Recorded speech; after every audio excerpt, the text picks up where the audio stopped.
Everyone, today I've got Joey Reymenyi. She's a vestibular audiologist and neuroplasticity specialist. And I've got her here today to talk about how some people are experiencing tinnitus symptoms that have come on after having had COVID or having gotten a vaccine.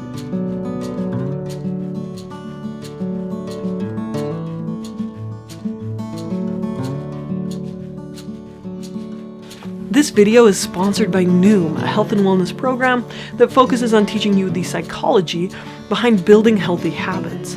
Now, what I love about Noom is that unlike diets that focus on good and bad foods and counting calories, Noom instead focuses on teaching you the why behind your behaviors and then how to create new, healthy, sustainable habits that stick. Noom teaches you how to listen to your body's hunger and fullness cues, how to change your mindset, and how to work through stress without emotional eating. Now, this is really important because a diet is a setup for failure. They just don't work in the long run. So instead, Noom focuses on helping you change your relationship with food so that you can find peace and lasting change. And it's research-backed. The University of Sydney's Medical Centre ranked Noom #1 out of 800 programs it evaluated as being the most effective program. Noom is offering a 1-week trial for you today if you sign up using the link in the description. It only takes 5 to 10 minutes to see lasting results. So go ahead, give it a try.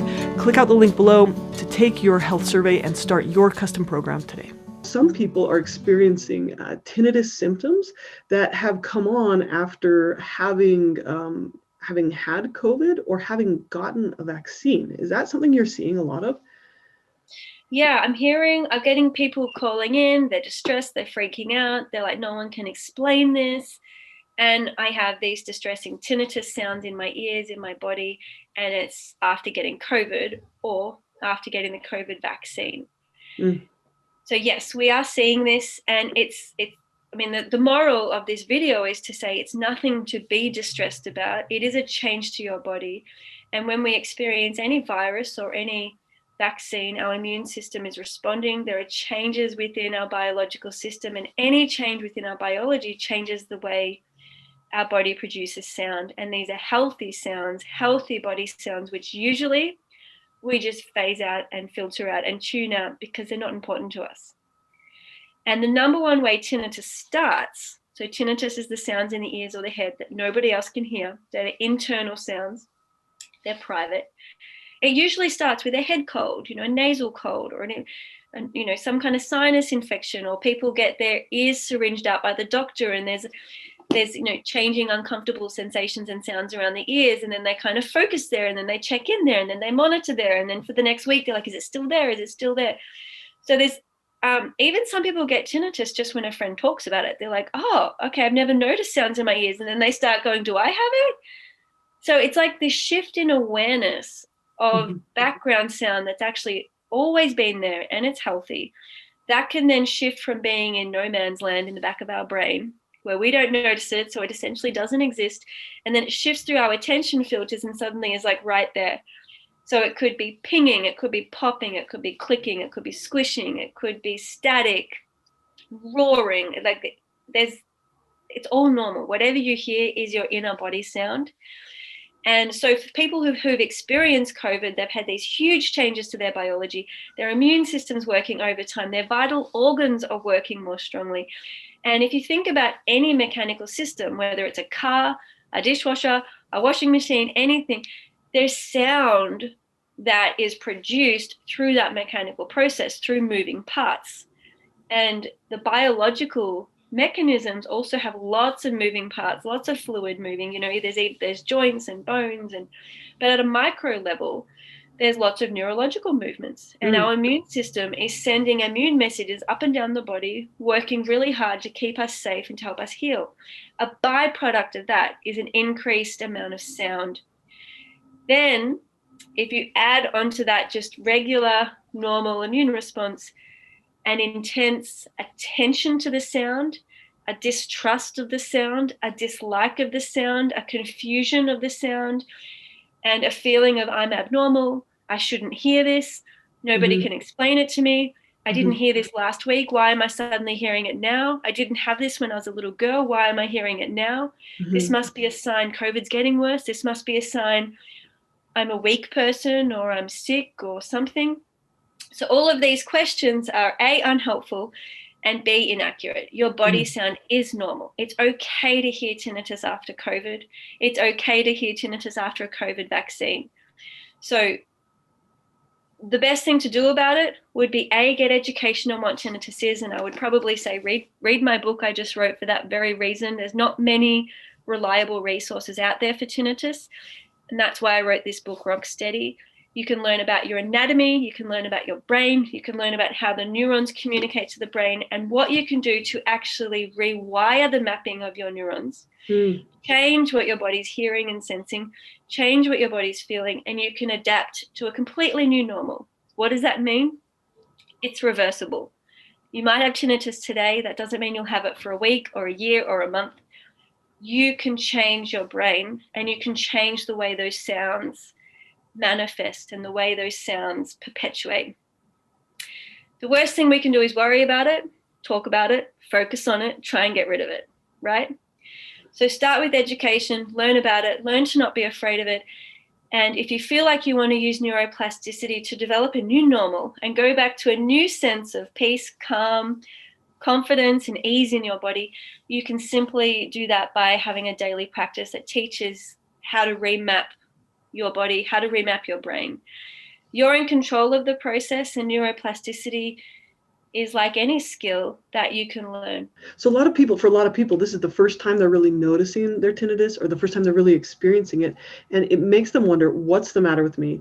And then the more they focus on it, the worse it feels. And they get stuck in this cycle of it just getting, maybe perhaps feeling worse or not going away and then feeling more upset about it.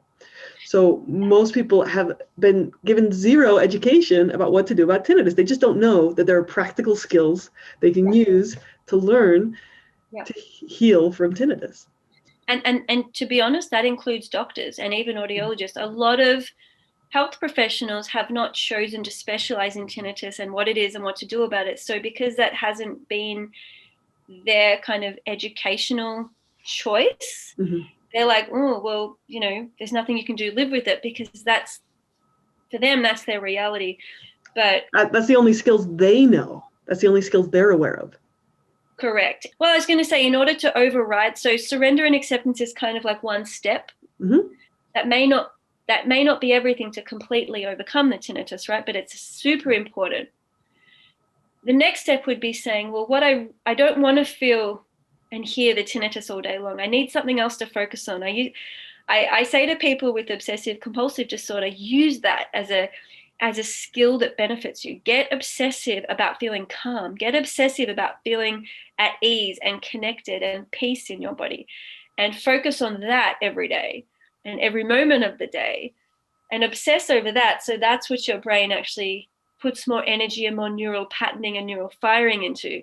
Yeah. Because otherwise we can become obsessive over our symptoms and things we hate and things we don't like, and we end up perpetuating what we don't want, right? So we want to shift our focus obsessively into, how can I get into my body this feeling of calm and confidence and ease, right? So we shift out of the head into the body, and then the neuroplasticity therapy really begins to take place, and we automate a new normal. And before you know it, you'll forget you ever had tinnitus. You won't ever think about it again, and you'll create a completely new normal, and you'll feel back in your body and you'll feel good again. So we can change the brain by using these neuroplasticity techniques, which actually you design. So it's a very personal process.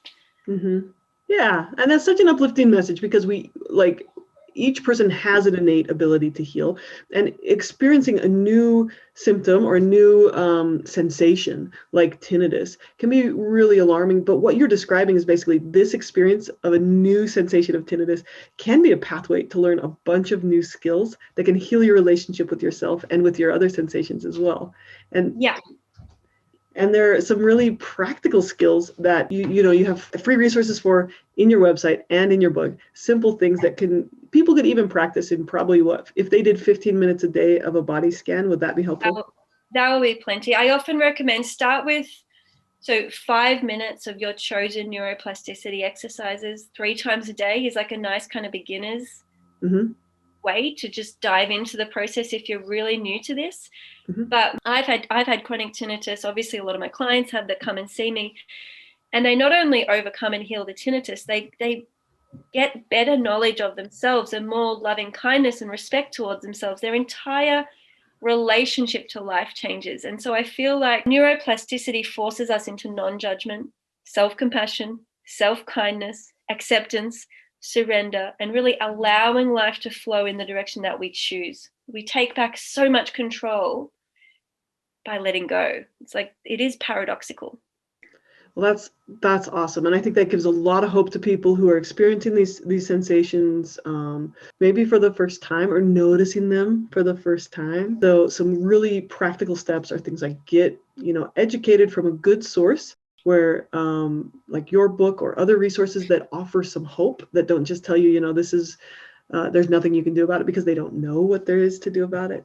And then learn to practice some practical skills. They sound impossible, but skills of acceptance and surrender.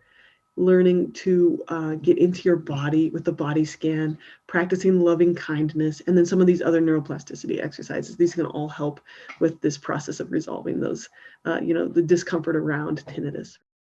Right? Yeah, and I know on Emma's channel and on my YouTube channel, there are more free discussions about tinnitus, what to do about it, how to overcome it. So just immerse yourself in some of this proactive conversation so that you don't feel powerless, helpless, hopeless. It doesn't matter if you got tinnitus from COVID or from the vaccine. The cause doesn't matter. The process of healing is exactly the same as anybody else with tinnitus. And I have seen time and time again, regardless of diagnosis, people overcome it by changing their brains and changing their relationship to themselves. It's always coming back to that neural signal that needs to be changed, that we're in control of. This is the exciting piece. We're in control of how we relate to the sound we're hearing. And that's how we change the long-term firing patterns of the sound signal. We can diminish them just like having a remote control and turning the volume down. We can learn how to do that on the inside using our neural patterning and neural maps. So it's very practical, it's very methodical, it's not a miracle, and anybody can do it from home. Awesome. That is so great. So helpful for us. Thank you so much for sharing those resources. I will definitely put the link in the description to your book and to the other resources you have on your website. So thank you so much, Joey. Thanks for being here. It's my absolute pleasure. Thanks again to Noom for sponsoring this video. Thank you for watching, and take care.